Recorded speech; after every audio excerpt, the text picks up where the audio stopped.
Assalamualaikum warahmatullahi wabarakatuh.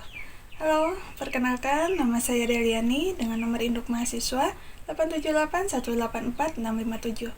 Nah, kali ini saya akan melakukan kegiatan praktikum mengenai mata kuliah praktikum IPA di SD dengan kode ajar PDGK 4107, di mana kali ini saya akan melakukan praktikum berkaitan dengan modul 7 tentang optik, tepatnya pada kegiatan praktikum pertama tentang sifat cahaya. Nah, untuk percobaan yang akan saya lakukan terdapat pada percobaan pertama, yaitu tentang pemantulan cahaya. Nah, untuk kegiatan praktikum ini ada 3 kegiatan yang akan dilakukan.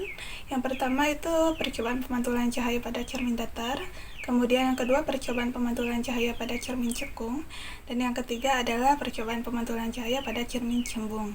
Nah, dari kegiatan praktikum ini ada tujuan yang ingin dicapai, yaitu setelah melakukan kegiatan dalam percobaan ini, diharapkan dapat yang pertama menjelaskan sifat-sifat cahaya, kemudian yang kedua menjelaskan sifat-sifat bayangan yang dihasilkan oleh cermin, dan yang ketiga dapat menentukan fokus cermin cekung. Nah, oleh karena itu simak video praktikum saya. Nah, untuk alat dan bahannya terlihat di sini.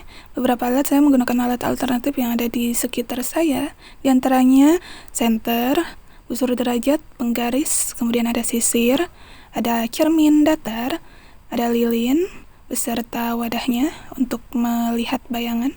Kemudian di sini layar terlihat saya menggunakan kertas HPS warna putih. Kemudian untuk cermin cekung dan cembungnya saya menggunakan sendok yang cekung dan bisa cembung juga. Nah, kita langsung saja masuk ke percobaan pertama, yaitu pemantulan cahaya pada cermin datar.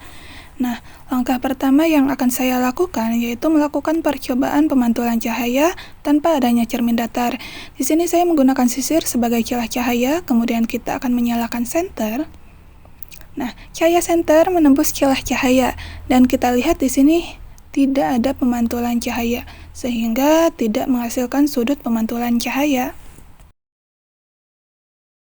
Langkah selanjutnya kita akan melakukan percobaan di mana senter, celah cahaya, dan cermin berada pada posisi yang sejajar. Nah, di sini senter dengan celah cahaya memiliki jarak 15 cm, sedangkan jarak celah cahaya ke cermin adalah sama-sama 15 cm. Di sini kita dapat melihat bahwa cahaya menembus celah cahaya dan menuju cermin datar, sehingga cahaya memantul searah dengan cahaya yang datang dari senter. Selanjutnya, kita akan melakukan percobaan dengan menggunakan busur derajat. Dapat dilihat ketika I atau sudut datang besarnya 30 derajat, maka R atau sudut pantul besarnya juga 30 derajat.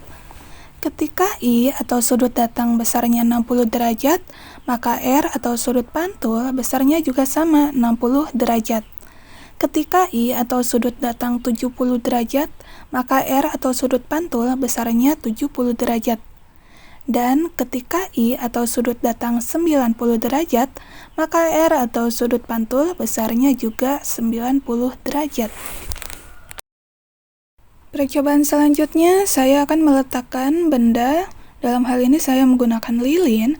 Saya letakkan di depan cermin datar dan saya akan mengamati bayangannya selama benda itu saya geser-geserkan di depan cermin datar. Saat saya meletakkan benda di depan cermin datar, bayangan yang terbentuk adalah sama besar, tegak, dan juga maya. Saat saya geser lilinnya, bayangannya pun ikut bergeser, sesuai dengan arahan saya. Ketika saya dekatkan, bayangan juga ikut mendekat. Ketika saya jauhkan, bayangan juga ikut menjauh. Lalu, ketika saya ukur menggunakan penggaris, jarak antara cermin dan lilin sama dengan jarak antara bayangan dengan cermin. Di sini jaraknya sama-sama yaitu 15 cm. Jadi, bayangan pada cermin datar adalah maya, tegak, dan sama besar. Percobaan kedua yaitu pemantulan cahaya pada cermin cembung. Sebelum menggunakan cermin cembung, di layar tidak terlihat adanya tanda berkas cahaya.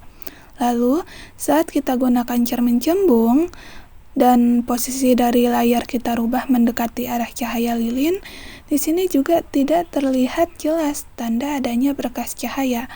Hal tersebut karena sifat dari cermin cembung adalah menyebarkan pantulan cahaya. Percobaan yang terakhir yaitu pemantulan cahaya pada cermin cekung. Di sini pemantulan cahaya sebelum adanya cermin cekung dapat dilihat di layar tidak ada berkas cahaya. Kemudian untuk jarak lilin dengan cermin cekung itu adalah 5 cm dan untuk jarak lilin dengan layar adalah 15 cm. Kemudian kita akan amati nih sifat-sifat pemantulan cahaya pada cermin cekung.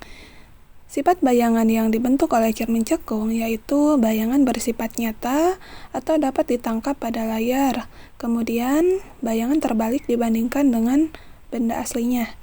Dan jika benda terlalu dekat dengan cermin, bayangan akan hilang atau tidak tampak pada layar karena bayangan menjadi maya. Kemudian saat saya mencoba menjauhkan cermin sampai bayangan tidak terlihat, di sini menghasilkan ukuran di mana jarak dari benda dan ke jarak bayangan lumayan cukup jauh, yaitu 35 cm.